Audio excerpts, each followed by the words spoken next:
Smolensk, the 19th of October, Napoleon's retreat from Russia. The retreat dragged on until December. The French army suffered heavy losses due to lack of food, clothing, and medical supplies, constantly harassed by Russian guerrillas and attacks. On top of that, the brutal Russian winter was a key factor that caused severe attrition among Napoleon's troops during the withdrawal. Along the way, the French also had to endure fierce and continuous assaults from the Russian army. The climax was the Battle of the Berezina River, as the French tried to cross and escape Russian territory. Over 3 days, from the 26th of November to 28, the French struggled to defend themselves and find a chance to cross the river. In the end, despite suffering massive losses and even having to abandon an entire corps, Napoleon and most of his remaining forces managed to withdraw safely. In December, Napoleon left the army and rushed back to Paris, leaving the task of completing the retreat to Marshal Murat, who was already seriously ill. On the 14th of December, the last of the French forces exited Russian territory. Napoleon's Russian invasion ended in complete failure, with staggering casualties. Estimates on the number of survivors returning to France vary. Some suggest over 100,000, others say around 70,000, while some sources claim fewer than 20,000 survived. Regardless of the actual figure, the truth remains. The invasion of Russia was a catastrophic disaster for Napoleon, with devastating losses. This failure plunged the French Empire into crisis. Napoleon's position was severely shaken, giving his enemies an opportunity to launch another war, the Sixth Coalition War. After the nightmare in Russia, even worse awaited Napoleon. European nations hostile to France were ready to turn their weapons against him once again. A new coalition was formed, including Prussia, which had previously fought alongside Napoleon in Russia.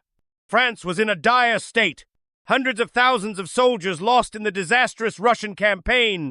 Tens of thousands still trapped or stranded in Spain. British naval blockades threatening France's coastline. Despite all this, Napoleon did not give up. He launched a general mobilization, calling on the people to join the army. Within months, he raised hundreds of thousands of new troops. However, most of them were raw recruits, and the loss of experienced generals and veteran soldiers was impossible to replace. Still, Napoleon had a sizable army to face the coalition. He chose to strike first by marching across the Rhine River to join the remaining forces stationed there, hoping to launch a preemptive attack before the Allies could fully concentrate their forces.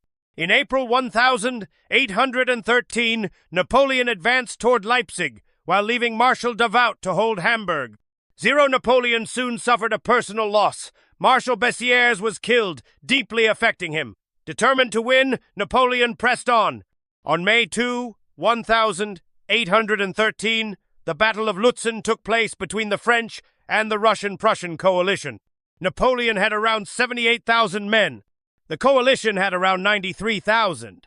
Napoleon had ordered Marshal Ney to advance toward Lutzen, while he moved toward Leipzig. If the enemy attacked, Ney's corps would act as the vanguard, while Napoleon would strike the enemy's flank. Russian commander Wittgenstein, who replaced Kutuzov, recently deceased, misjudged Ney's force as small and attacked. However, Ney's corps, though filled with recruits, resisted fiercely. French reinforcements arrived, including Napoleon himself from Leipzig. Thanks to superior artillery and tight defenses, the French forced the Allies to retreat. Although victorious, the French suffered heavy casualties and were unable to pursue due to a lack of cavalry. After Lutzen, both sides agreed to a temporary truce to regroup. During this pause, the Allies persuaded Austria to join their side. When the truce ended, fighting resumed. On the 26th of August, the Prussian-Russian coalition won the Battle of Katzbach. On the same day, Napoleon fought a large Austrian-Prussian-Russian force at Dresden. The French won a major victory but again could not pursue due to exhaustion.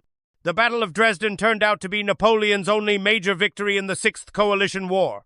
After this, the war dragged on until the decisive Battle of Leipzig. The Battle of Leipzig, from the 16th of October to 1813, saw Napoleon throw nearly 200,000 troops into battle, while the Allies fielded over 600,000 soldiers. It was Europe's largest battle prior to World War I. The fighting began on the 16th of October with fierce clashes across the battlefield. The Allies initially had the upper hand, but Napoleon counterattacked and managed to regain some key positions. However, his assaults could not break the Allied formations and defenses as he had hoped. By the next day, the tide of the battle turned decisively against him. End of Part 3. Please continue with Part 4, Battle of Leipzig and Napoleon's disastrous defeat.